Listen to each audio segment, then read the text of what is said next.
You've been playing for a while and your handicap's starting to come down. And you're starting to think, are my beginner golf clubs starting to hold me back? However, you're not quite sure what to upgrade, why to upgrade it, and realistically, don't want to spend that much money. Well, you're in good hands, so let me show you what you should be looking for. Guys, how you doing? Welcome back to a brand new video. Simon here at Replay Golf, and I've got the place to myself, and we're gonna build a mid-handicap golf bag. And this is a challenge because mid-handicap golfers can be a wild variety of levels, skills. Some can get off the tee well, some can hit lovely wedge shots, and there's just a mix match of, let's say, ability as well as what clubs should be in their bag. So I'm going to do my best explanation of why I'm building this bag and some choices you might be able to put in your bag that you go, yep, that's me all over, they would suit, and actually other clubs where you go, no, I would need more forgiveness or more distance or maybe more control,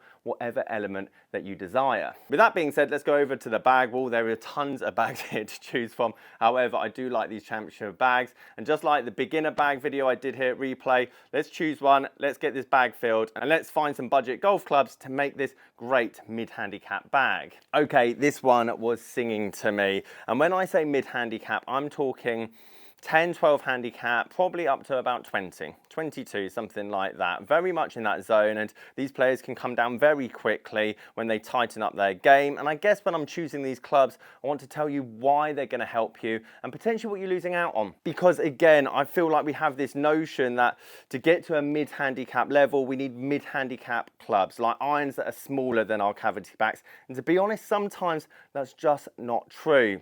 So let's have a look for some irons. Let me talk to you about the irons because I think you'll get a better understanding when I describe you the different players and kind of what they're going to need. However, let's not forget, I titled this video Budget Mid-Handicap Bag, the best budget mid-handicap bag. So let's find some great irons at great prices as well as woods, putters, wedges. But more importantly, if you've watched a lot of my videos in the past, when I talk about good value, I talk about a set of irons that's going to hold its value, which is important because if you're going from your beginner bag, which if you watch my last video, you haven't lost that much money from those second-hand options you chose. You're now getting better. You need something different. Therefore, you're going to sell those and swap into these. Just because these are mid-handicap irons doesn't mean they should be more expensive than your beginner ones.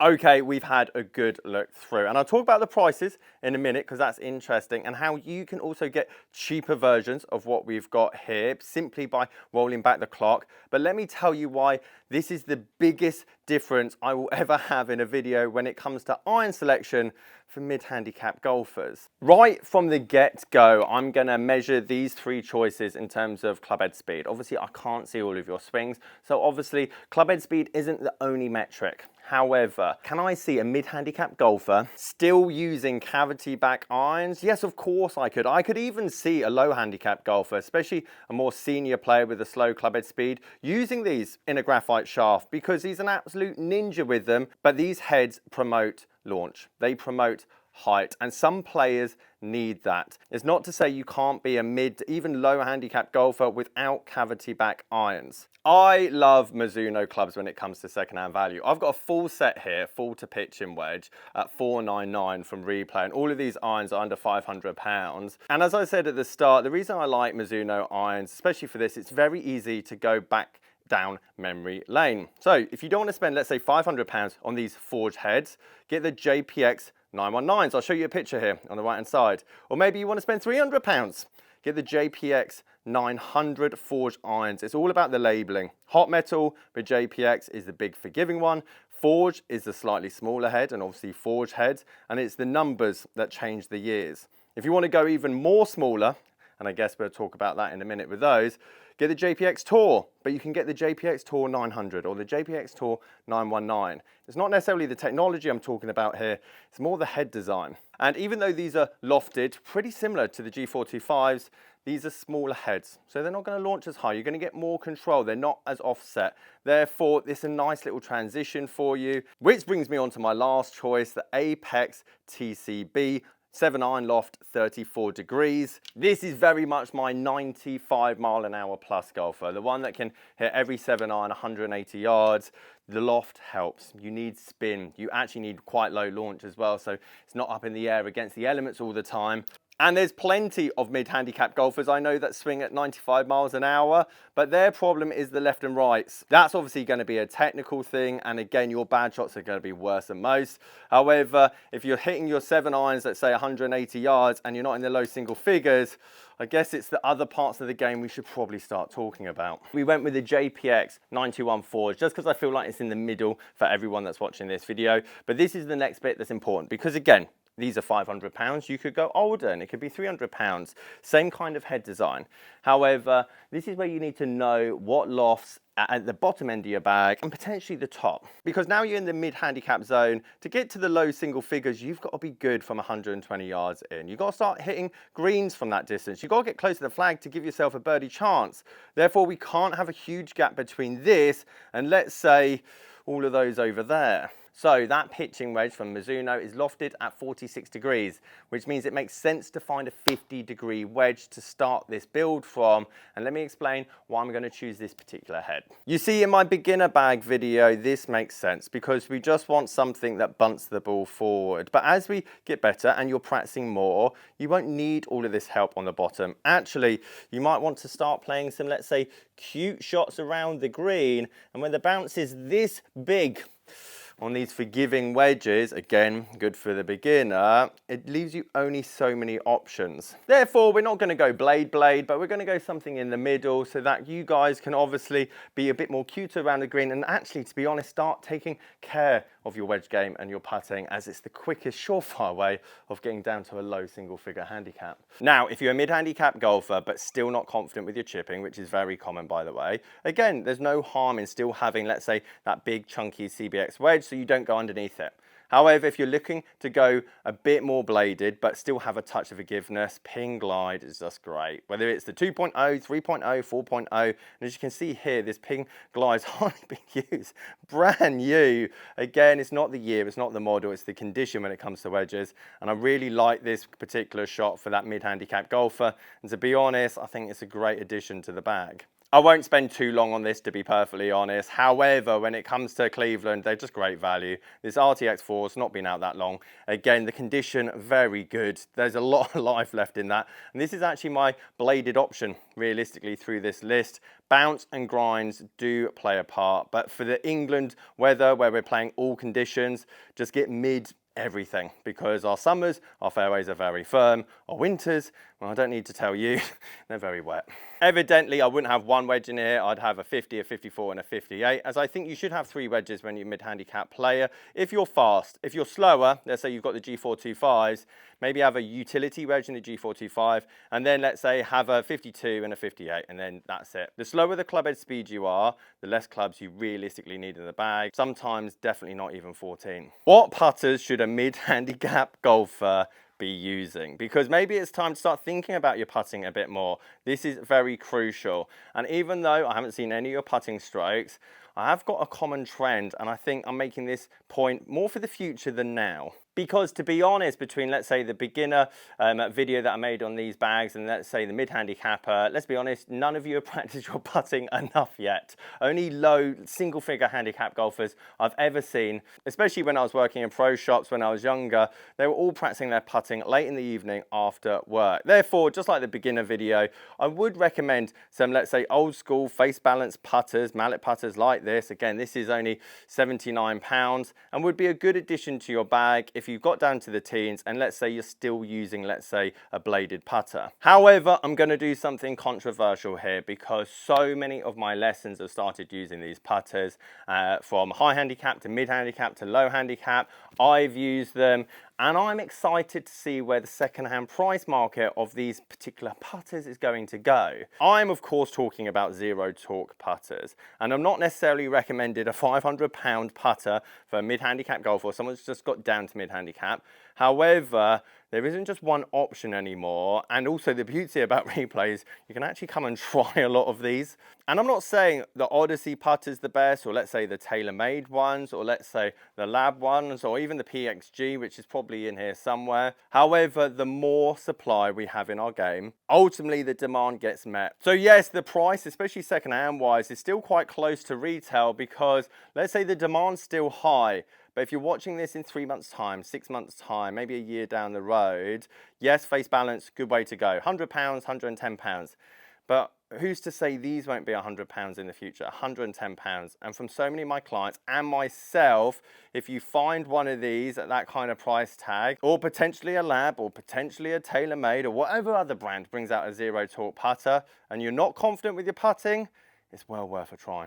That being said, if you ever want to lock your money into a putter, especially second hand, they hold their price incredibly well. I mean, even 20-year-old Scotty Camerons still go for 150, 200 pounds in good condition. And I'm not saying you have to put a 200 plus pound putter in your bag, because this is the budget golf bag. I'm just saying you won't lose any money on that particular putter. You could equally have a 70 pound putter in your bag right now. I just want it to be forgiving, big, and ultimately you just start practicing your putting a lot more. Now I'm going to keep this quick, and I'm going to tell you why, depending on your speed, what club this should be. But if you're super fast, this is where we want. And let's be honest, you don't need to spend more than £90 either here or over on that hybrid wall.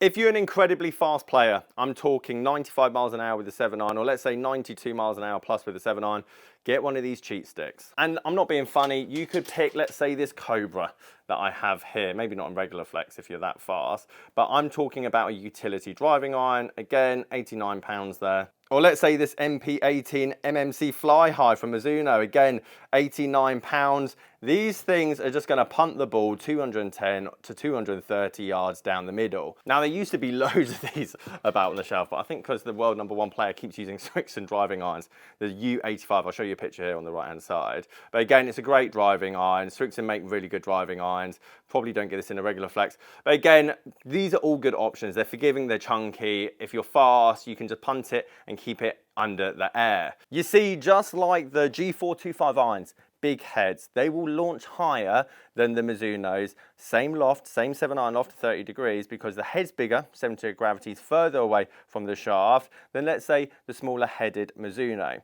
Same goes for these, and some people need more height. That's why my senior players, I always recommend a 7-wood, and as they get faster, or let's say other players get faster, 4 hybrid makes sense. If you're really fast, quite similar to myself, I don't even bother with a hybrid. I go 4-iron straight into my 3-iron, and then it's in a fairway wood and a driver. And there's so many hybrids that we could choose from, i.e. TaylorMade, for example, make incredibly good hybrids. One of the most used hybrids, if they do use hybrids on tour, not many of them do, because they use driving irons, and as I just explained. However, TaylorMade, one of the most popular utility woods, especially when it comes to the fairway woods as well. And also, as I said at the start, hold their value well. This Sim 2 Max here, for example, for 139, it's actually a really good price. It looks clean, it looks good. Again, if you want more height and more launch from this hybrid option, a utility wood, let's say from Callaway. Like here, for example, wouldn't be a bad option. £140, this is the first original one, and actually a really good little cheat stick this, even though, again, I'd probably recommend not a 19-degree 3, but more of a 22-degree 4 for a mid-handicap golfer. And of course, you can get hybrids that are very small. And again, these ones here will keep the ball low, a bit more forgiving than the driving iron. But for a mid-handicap golfer, this isn't something I think would work. And again, for that faster player, I just would say a big forgiving driving iron just makes more sense in my eyes. However, when it comes to budget clubs, and hopefully you've seen a theme from this video, I'm choosing stuff that's 4 years old. That's a great Goldilocks zone of technology and conditions still very much there, and the price very much plateauing. So if you buy any of the clubs that I've recommended in this video and you don't like them, you can sell them very comfortably, and because they're big name brands, you won't be holding on to them for long. Just like the hybrid, I've spotted something that's kind of perfect for this bag. Even at the mid-handicap level, I highly recommend a 5-wood, not a 3-wood. The ball nowadays are so low spinning. And realistically, getting the ball down the middle, straight, backspin helps. I understand some of you watching this video would hit a 3-wood 12 yards, maybe 18 yards further than this. But let's be honest, how accurate do we need to be as a mid-handicap golfer from 210, maybe 200, or even 250 yards away? With that also being said, I feel like this has been priced wrong because it's got this lovely Oban green shaft in 5-wood TaylorMade Sim 2 for 139. That's the best bargain we found all day in this bag. Which brings me on to the last club. And again, this can vary so much. As I said, a mid-handicap golfer could need a 12-degree driver, massive head, let's say like a Ping G400 here, for example. Again, if any of you ever see this driver, not just the G400, but the G400 Max, so it's slightly bigger than this, buy it. It's like gold dust. And to be honest, it's just as forgiving. And let's say the more modern day Ping ones, even though these ones do sound a bit tinnier, or some of you guys might need a 9-degree stiff flex. I wouldn't go X stiff, no matter how fast you are as a mid-handicap golfer, because it potentially might drop the spin enough for you, but that loss of spin means that the bad ones to the right and left, which evidently we're all going to have, that backspin's now not there to offset that axis, which means your rights are going to go further right and potentially will lead into more snap hooks. I'm not saying that's always the case. This is just a general rule of thumb. However, these are heads that I would look out for. £219 for this Dark Speed X, which came out last year, is an outrageous price for what you're actually getting. Titleist, again, is a very good option. And as I said in my last video for the beginners, it made sense to have, let's say, a TS2 driver, like this, for example, all the way at the back, big long head, versus let's say a TSI 3. And don't get me wrong, mid-handicap golfer, TS2 can definitely work. As I said, for those slower players, as you can see here with the light flex and the more loft, TSR1 or TSI1 or TS1, again, can definitely make sense. We are getting into the realm as a mid-handicapper and the speeds that we're potentially getting to have something that isn't as forgiving, because we find the middle a lot. And actually, you want to keep the launch down. You want to keep the spin down to give yourself distance. And even though this might be excessive, I just want to give you guys the understanding of why and what I choose when it comes to a driver.